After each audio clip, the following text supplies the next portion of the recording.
Okay, so this is the pull start rebuilt for the Tecumseh. I think that's a 5 horsepower. I don't remember. Maybe might even be a 5.5 horsepower engine. I'm not near the engine right now. I'm inside the house, but this is the pull start whole assembly that I rebuilt and painted it, cleaned it up, so it's nice and new. I did have to buy this cord here with this handle. These are some nice handles. They're rubber. You know, it's I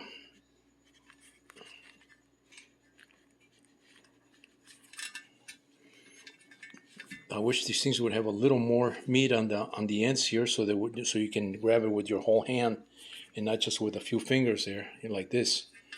I wish it would have enough to grab it over here with this finger as well, but it should be fine. It's a lot more comfortable than the hard handles.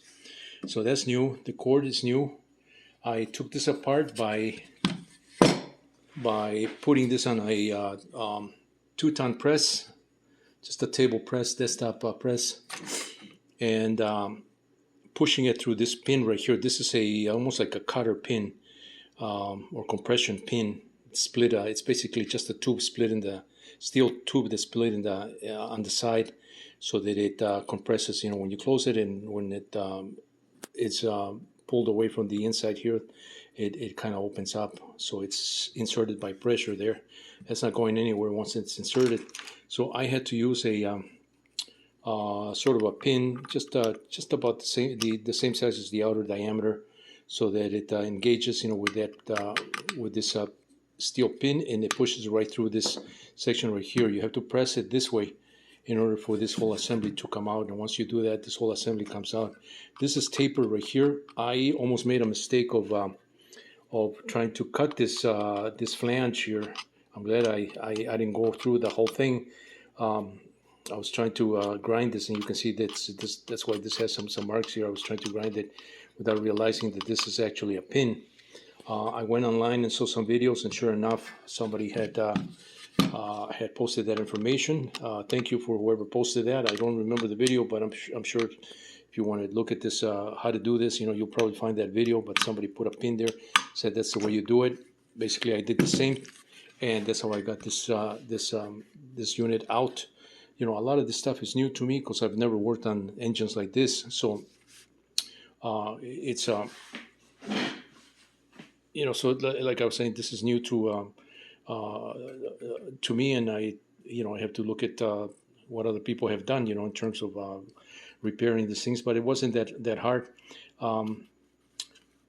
As far as the reassembly, from what I remember, this plate right here, you have the pin and you have two washers, and there's a spring that's compressed inside those two washers. One's a metal washer, and then the bottom one is I think it's a plastic nylon, perhaps a nylon, very thin washer that sits inside this cavity of this flanged sort of washer that's got these bent tabs here that engage with the sides here. These things spread out. When you pull this thing, it spreads those. It spreads these arms right here, and they're the ones that engage, with a crank, with a flywheel on the crankshaft. That's what cranks, the engine, as far as I understand it.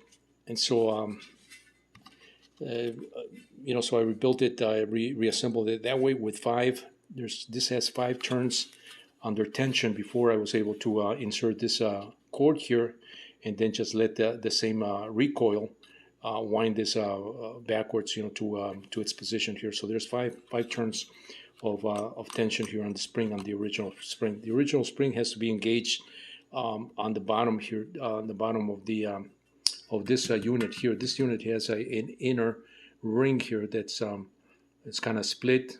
It's got an opening to allow the recoil spring. The end of that recoil spin was bent like in a V shape to engage and grab onto this metal rim that's inside this part of this unit here. So that engages and it grabs. If you turn this way clockwise, from that point where it engages, it's going to loosen up and you won't be able to do this. So that's one of the things that you have to be careful. And I'm saying this because it happened to me. After I had assembled this, luckily this is just a pressure fit, and all I had to do is just put this back on my press and press this out again and restart again. Making sure that this spring, making sure that this pulley engages with spring before you assemble it with this. Once this is engaged, it's going to be under tension. You bring this 5 turns counterclockwise to the point where it aligns with this entry point of the cord here, and that comes in here and engages with this pulley here. You make a knot there and you let it recoil, and that's how it recoils back into that position.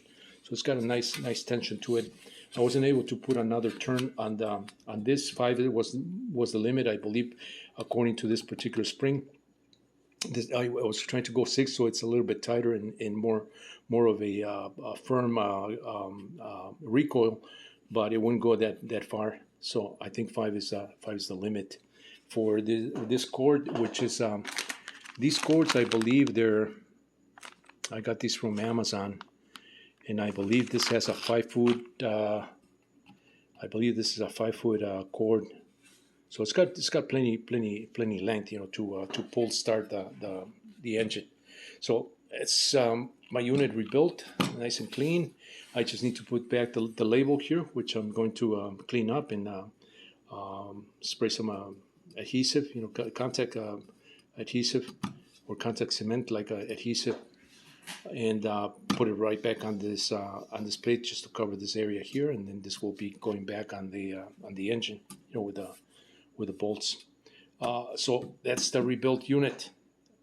I haven't done too much on this on these go-karts because I've been working on some of my radio control models. I'm working on a few orders that came in. There's a couple customers that wanted these the aircraft that I make, the radio control Quicksilver style RC ultralights in 1/4 scale. So I've been working on that.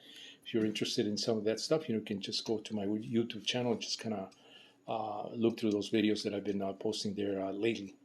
So I haven't done too much on as far as the go-karts, but I'm trying to get back little by little, getting back into this, just completing the rebuild of this Yerf Dog 3020. I'm eager to do the other one that's been sitting just in my backyard. I want to tear that one apart and do the same thing that I've been doing with this Yerf Dog 3020.